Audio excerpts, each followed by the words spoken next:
আজকে সাগরদিঘি কাজে যাওয়ার সময় রাস্তায় বাইকের পেট্রোল শেষ হয়ে গেছে। তারপর আমরা কি করে সাইড গেলাম, চলো প্রথম থেকে বলি তোমাদেরকে। তো রাধে রাধে বন্ধুরা, আজকে আমি আবারও রেডি হয়ে গেছি আর একটা নতুন ব্লগ বানানোর জন্য। তার জন্য সার্ভের মেশিনপত্র যা লাগবে সব বের করে নিয়েছি বাড়ির বাইরে। তার মধ্যেই সুভাষ চলে এসছে বাইক নিয়ে, ওর বাইকে আজকে যাবো সাগরদিঘি। তো বাইকের ওপর মেশিনগুলো লাগিয়ে দিলাম আর কিছু জিনিস সুভাষ ধরে নিল হাতে। তারপরে বাইকের ওপর বসে বাইক নিয়ে বেরিয়ে গেলাম আমরা। তো যেতে যেতে হঠাৎ করে NH এর ওপরে আমাদের বাইকে পেট্রোল শেষ হয়ে যায়। এমন জায়গায় তেলটা শেষ হয়েছে, এইদিকে 5 কিলোমিটার দূরে পাম্প, এইদিকে 5 কিলোমিটার দূরে পাম্প। তাই কি করব তা ভাবনা চিন্তা করে তো বাইকটাকে ঠেলে নিয়ে যেতে শুরু করলাম পাম্পে। তারপরে কপাল এতটাই খারাপ, একটা পাম্প দেখতে পেলাম, পাম্পটা এখনো চালু হয়নি, দেখছি এখনো ফিতে লাগা আছে। তো অনেকটা গাড়ি ঠেলে ঠেলে এনেছি আর আমাদের দুজনের মধ্যে শক্তি নেই গাড়ি ঠেলার মতো। তাই এবার NH এ কাউকে দাঁড় করাবো এখন সাহায্য করার জন্য।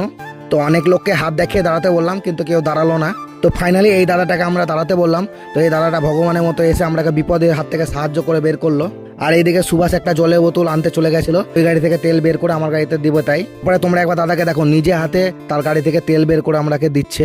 সত্যি এরকম মানুষ যে এখনো আছে এটাই ভেবে ভালো লাগছে আমাদের। আর এই নিচে বিপদে পড়ে গেলে এইসব মানুষরাই আগিয়ে আসে। তো দাদাটা প্রায় ওর গাড়ি থেকে 300 তেল বের করে আমরাকে দিয়ে দিল। দাদাটাকে তারপর আমি পয়সা দিতে চাইলাম, তো দাদা পয়সা নিল না। ফাইনালি দাদার কাছ থেকে তেল নিয়ে আমরা আবার বেরিয়ে গেলাম পেট্রোল পাম্প যাওয়ার জন্য। ফাইনালি আমরা একটা পেট্রোল পাম্পে চলে এসেছি। তারপরে এই কাকাটার কাছ থেকে 250 টাকা তেল ভরে নিলাম। তারপর আমরা বেরিয়ে গেলাম সাগরদিঘি যাওয়ার জন্য। তো আমরা সাগরদিঘি প্ল্যান্টের এখানে চলে এসেছি। তো দেখতেই পাচ্ছ রাস্তা থেকে কত সুন্দর কুলিং টাওয়ারগুলো দেখা যাচ্ছে। আর আমরা এখন অ্যাসপন্ডে পাহাড়ে উঠছি গাড়ি নিয়ে। আর অ্যাসপন্ডের ওপর থেকে প্ল্যান্টের ভিউটা দেখো কত সুন্দর লাগছে দেখতে। ফাইনালি আমরা চলে এসেছি যে জায়গাটাতে কাজ হবে, সেই জায়গাটাতে অ্যাসপন্ডের ওপরে। আর আমাদের আসার আগে সব লেবারগুলো এসে বসে আছে এইখানে। আর ওই যে জায়গাটা দেখছো ওটা হচ্ছে আল্ট্রাটেক সিমেন্ট ফ্যাক্টরি, আর এই পাশে হচ্ছে পাওয়ার প্ল্যান্ট, কত কাছাকাছি দুটো। তো ফাইনালি স্যাররা চলে এসে আর আমাকে ডাকলো বলে আমি বাইকটা নিয়ে আবার স্যারদের কাছে চলে এলাম। তারপর আমি স্যারদের সাথে একটু আলোচনা করলাম যে কোন জায়গাটা দেবে আর কোন জায়গাটা আমি এখন মেজারমেন্ট করব। তো আমার আলোচনা করা হয়ে গেছে স্যারদের সাথে। এবার আমি লাগাবো আমার TS মেশিনটা, আর আমি মেজারমেন্ট করার জন্য আমার TS মেশিনটা লাগাতে শুরু করে দিচ্ছি। আর এটা হচ্ছে TS মেশিন, মানে এই মেশিন দিয়ে সার্ভে কাজ করা যায়। তো এবার TS মেশিনটাকে আমি ভালোভাবে লেভেল করে নিচ্ছি একবারে দেখে দেখে। আর তোমরা একবার এখান থেকে ভিউটা দেখো, আমি মেশিনটা লাগাচ্ছি আর পাওয়ার প্ল্যান্টের ভিউটা। তারপরে আমি কাজ শুরু করে দিয়েছি আমার মেশিন দিয়ে। আর এইদিকে একটা দাদাকে পাঠিয়েছে আমার মাথার ওপর ছাতাটা ধরার জন্য, কারণ এখানে প্রচুর গরম লাগছে আর রোদ প্রচুর।